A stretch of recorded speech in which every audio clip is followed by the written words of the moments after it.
The Flash reveals his move, the mightiest punch. According to the story, Barry Allen's speedster the Flash strikes the Anti-Monitor with the multiverse's most potent blow during the battle. This occurs in Dark Crisis, Big Bang #1, a work by Mark Waid, Federico Blee, Troy Peteri, and Dan Jurgens with artwork by Rapmund and Federico Blee. Hello everyone, I hope you are having a great day.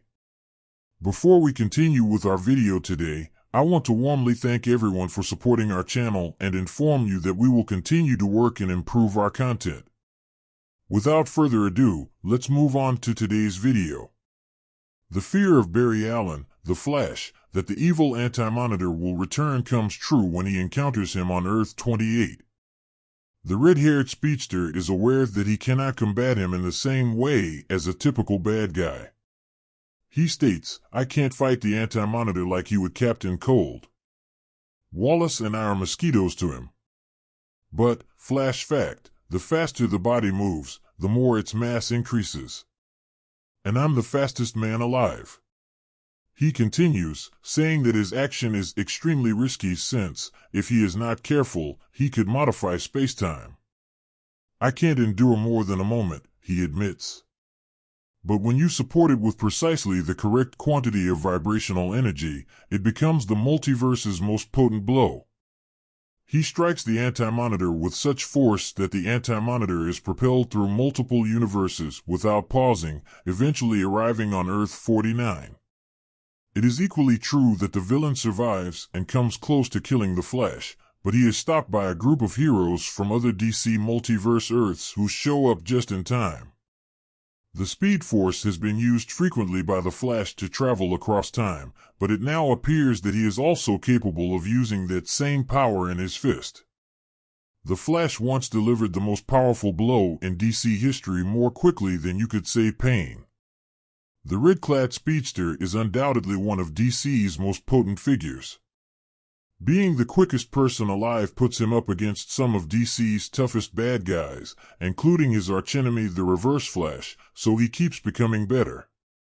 Many times, just by the force of his speed alone, Flash has saved the DC multiverse. But what happens when he attacks using that speed?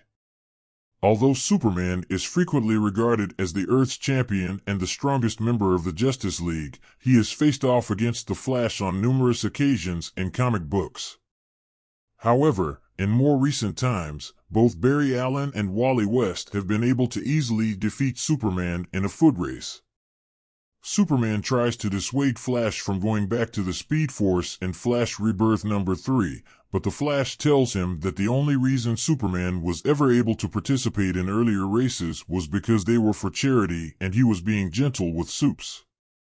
Then Flash takes off and smoothly and woefully enters the Speed Force. The most amazing things that Flash is capable of doing when running at full speed include essentially running across time. And by disarming or confusing them with his quickness, he frequently dispatches supervillains as well as minor offenders in a flash. The fastest man alive launches a terrifying attack against the Reverse Flash, who is referred to as Professor Zoom in this narrative, in the Flash #153. The attack was so potent that it really sent Eobard Thawne into the future, hence the smartly chosen title The Mightiest Punch of All Time for the issue. The Reverse Flash travels from the 25th century to Barry Allen's reality in the Flash #153 by using a cosmic treadmill in the future. The villain Mr. Element has changed, but Reverse Flash tries to get him to go back to being evil. The Flash strikes him hard enough to break the inner vibrations trapping him in the past after his scheme is foiled, though. He effectively knocks the Reverse Flash across time by punching him back to the 25th century. The Flash shares a strong sense of justice with many of his fellow League members. Additionally, he has an unbounded power that allows him to handle any catastrophe the DC multiverse may experience. The Flash frequently seeks to subjugate his foes rather than killing them since he lives by a moral code akin to those of Batman and Superman. The Flash's opponents would suffer terrible consequences if he ever used his abilities for lethal force. Beware, the world's quickest man packs a punch. Barry Allen introduces the mightiest punch in the multiverse in DC's Dark Crisis, Big Bang, in order to find a means to beat the Anti-Monitor. Dark Crisis, Big Bang #1, which is currently available from DC Comics, is hinted at in the video piece that follows. The Flash uses the mightiest punch in the multiverse in DC's Dark Crisis to try to take down the recently reappeared Anti-Monitor. Author Mark Waid, illustrators Dan Jurgens and Rapmund, colorist Federico Blee, and letterer Peteri are the creators of Dark Crisis. Following Dark Crisis on Infinite Earths, in which Pariah formally brings back an infinite number of Earths, Barry Allen and Wallace West, aka Kid Flash, begin exploring the universe. When they encounter the opponent on Earth 28, Barry's original concerns about the Anti-Monitor, the major antagonist from Marv Wolfman and George Perez's Crisis on Infinite Earths from 1985, are verified. Barry realizes he needs to act immediately when the Anti-Monitor snatches Wallace, so he jumps into a race around the globe. He recounts, "I can't fight the Anti-Monitor like I would Captain Cold. Wallace and I are both gnats to him." But flash fact: the faster the body moves, the more its mass increases. And I am the fastest man alive. Barry goes on to say that the maneuver is extremely risky because if he isn't careful, he may change space-time. He recounts, "I can't contain it for more than an instant. However, when I give it precisely the perfect amount of vibrational energy, it becomes the multiverse's strongest punch." The Anti-Monitor is hit so hard that he spirals into numerous different universes before landing on Earth 49. Barry keeps throwing the antagonist into multiple realities so that he won't have a chance to regroup, but the Anti-Monitor eventually regains his composure and almost kills Barry when Wallace shows there with a group of assembled heroes from throughout the cosmos. The Anti-Monitor is ultimately punched into the antimatter universe to put a stop to the conflict. Waid discussed how Dark Crisis, Big Bang fairly compensates Barry for his dealings with the Anti-Monitor in Crisis on Infinite Earths in an exclusive interview. He remarked, "I knew I didn't want it to just be a travelogue," he said. "I needed it to be a story. You need to have a purpose and a heart. When I think about those things, I drill down on the characters and what makes each one of those characters unique." Barry is able to look at the entire multiverse and see a crime scene because he's a forensic cop. That suggested crime and the answer was the Anti-Monitor and what he did to Flash, and that fell into place.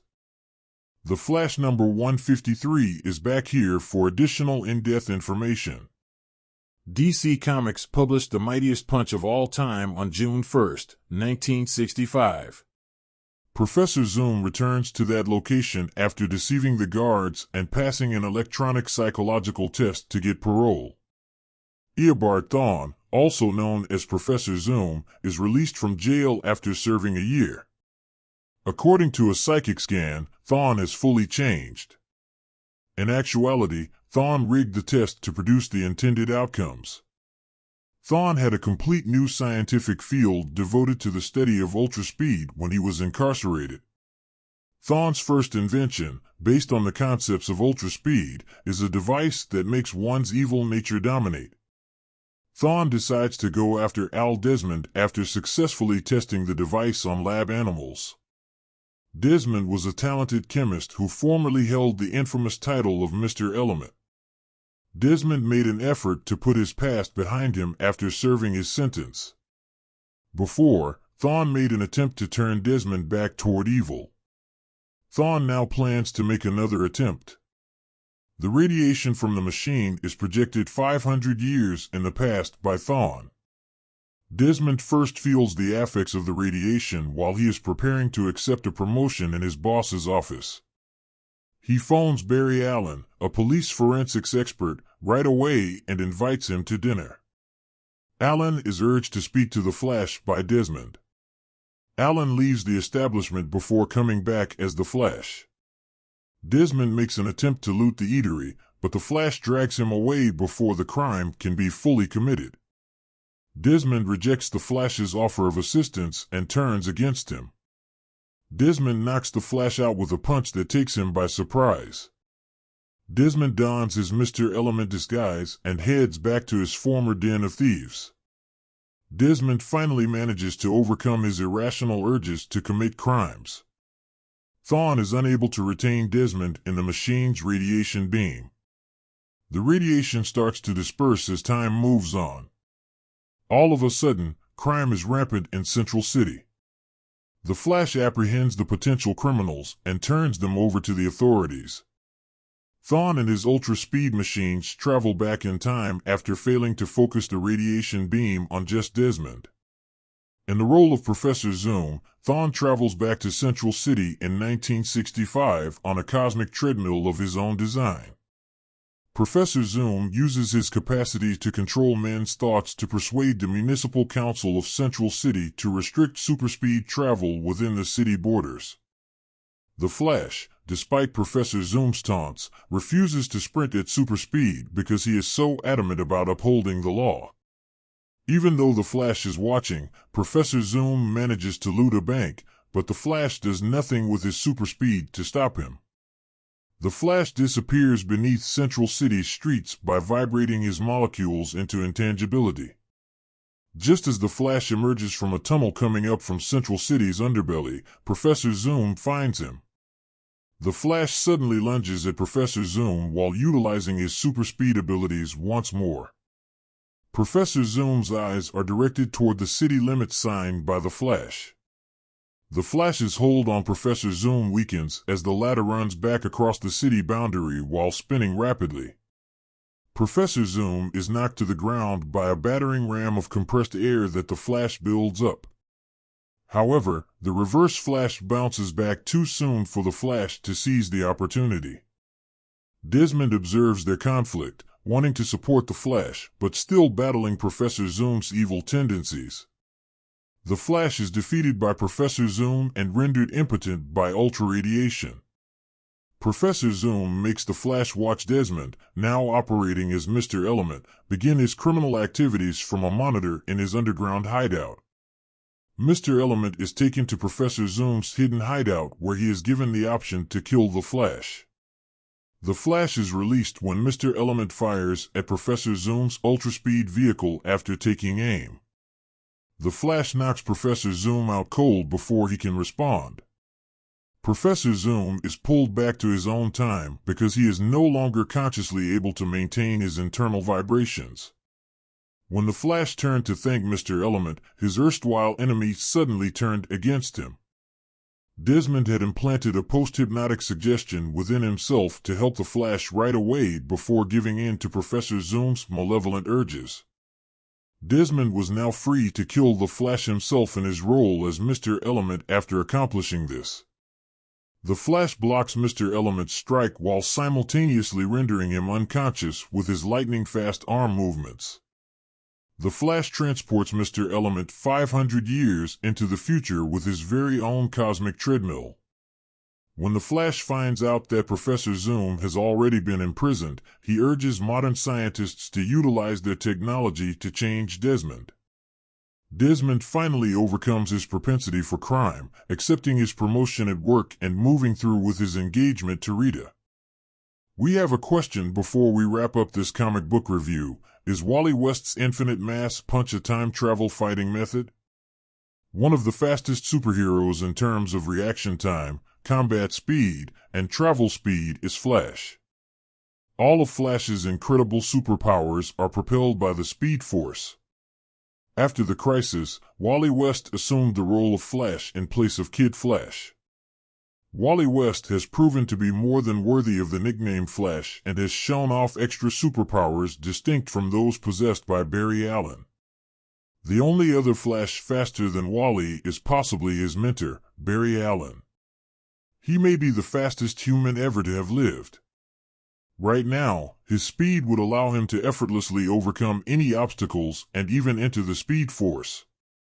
Wally has frequently gone at speeds faster than the speed of light and voluntarily entered and exited the Speed Force.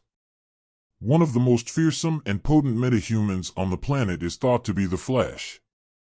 Max Mercury claims that Wally West is the quickest man that has ever lived, making him one of the most powerful people to have ever existed. Wally West is by far the fastest human on the earth. Wally can think faster than he can move, and with the help of the other J.L. members, he quickly devised a strategy. Wally was able to move so quickly that it seemed as though time had stopped for him.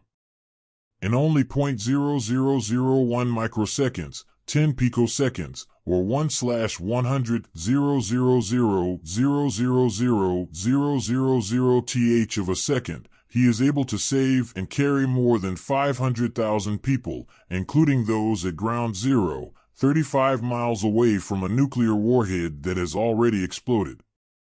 To accomplish this feat, he would have to travel at a speed 13 trillion times faster than light. Can Superman withstand a Flash infinite mass punch, though?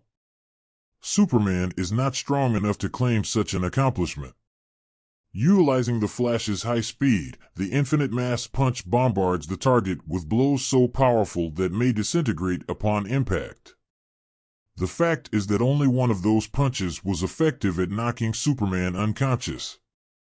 The Flash can execute a maneuver that has come to be known as the infinite mass punch, which has the potential to defeat Superman thanks to his mastery of his powers. The Flash, who is the fastest man alive, possesses one of the Justice League's most diverse skill sets, and one of his most potent attacks is so potent that it might kill Superman. Speedsters from DC Comics are capable of unparalleled speeds, but fans frequently overlook how hazardous Flash's powers actually are. The Flash's status as one of the finest and most powerful heroes in the entire world was solidified early in Grant Morrison and Howard Porter's groundbreaking JLA run. Wally West is the fastest Flash among all the Scarlet Speedsters. He was the first to uncover many of the skills that the current Flashes all possess thanks to his special connection to the Speed Force. And in JLA number 3, one of those techniques, known as the infinite mass punch, was able to neutralize a threat on par with Superman. The Justice League is replaced early in the series by a mysterious new team of heroes known as the HyperClan. The greatest heroes in history are immediately suspicious, as they should be, as it turns out that the HyperClan are evil white Martians. Green Lantern Kyle Rayner and the Flash travel to the Gobi Desert as the JLA divides into teams and explores the HyperClan's bases in JLA number 2, where they come up against 3 HyperClan fighters, including the speedster Zoom. Wally stops the threat before he can reach Kyle thanks to his extraordinary speed. The two compete against one another as they sprint across the earth at such a high speed that their imprints ignite the ground. Wally begins to overtake Zoom after realizing that the latter has military training and understanding that he must think as quickly as he moves. As Wally imagines, the Flash, who is traveling at light speed, gathers all of his mass into one punch that launches Zoom at escape velocity to another continent. Maybe he is as tough as the Man of Steel. But packing the mass I mentioned, I'm sure he felt that. A white Martian is difficult to defeat since they all possess powers comparable to those of the Martian Manhunter, a character Superman shies away from. These invaders were nonetheless powerful enough to render the majority of the League helpless in their initial encounters, even though the JLA finally defeats the HyperClan after they discover their flaws.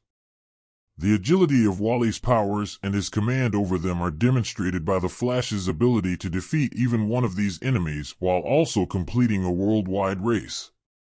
Despite the fact that the Flash is faster than Superman, this move also provides him the superpowers necessary to harm the last son of Krypton. Superman is extraordinarily fast, but he cannot outrun Wally.